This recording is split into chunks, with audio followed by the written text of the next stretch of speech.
אבל תצלם אותי גם שנייה. אז אני מסביר לך, זה בעיה.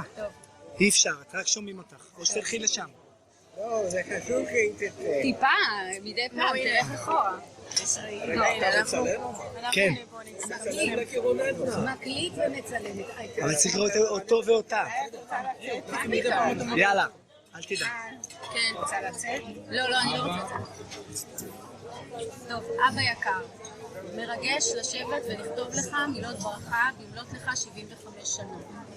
ראש וראשון נודה כולנו על הזכות שנפלה בחלקנו לשבת כאן יחד ולחגוג. די להתבונן במשפחה האוהבת, התומכת והמלוכדת שלנו. די להתבונן במשפחה האוהבת, התומכת והמלוכדת שלנו, שהלכה והתעצמה והרחיבה את הבסיס שלך בעולם הזה, כדי שתוכל להתבונן בגאווה ולומר לעצמך שמשהו טוב בטוח גם אתה עשית אם הגענו עד הלום. ראינו אותך במשך 3 עשורים ויותר עובד בחריצות שאין שנייה לה. מ8 בבוקר ועד 10 בלילה, כשבין פציינט לפציינט אתה מגיח לסלון לשתות כוס קפה או לחטוף משהו לאכול. למדנו ממך חריצות והתמדה מהי והפנמנו. ראינו אותך לומד וחוקר תחומים חדשים שלא הכרת. נכנס תמיד לעומקם של דברים ביסודיות ובמחשבה תחילה, עד שהתוצאה תהיה מושלמת. למדנו ממך פרפקציוניזם מהו והפנמנו. שמענו כמה חשיבות אתה מייחס לנפשו של האדם שבא אליך עם כאב פיזי. איך אתה מקפיד תמיד להתבונן בעיניו, להקשיב לדבריו ולתת את כולך. למדנו ממך על חשיבותה של ההקשבה והרגישות והפנמנו. חווינו ארוחות שישי שבהן גירית אותנו להקשיב למוזיקה קלאסית ולנחש את שמן של היצירות המתנגנות. שובר.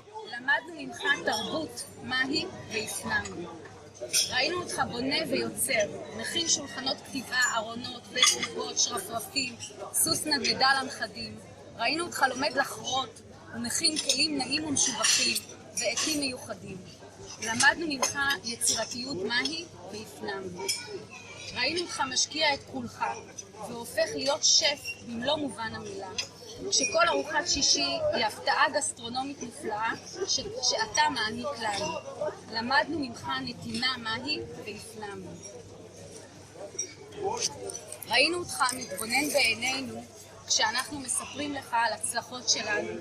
מתרגש מאיתנו, גאה בנו ואומר לנו, זה ברור לי שאתם כאלה. למדנו ממך אהבה מהי והפנמנו. כל מה שאנחנו למדנו והפנמנו קיים בך.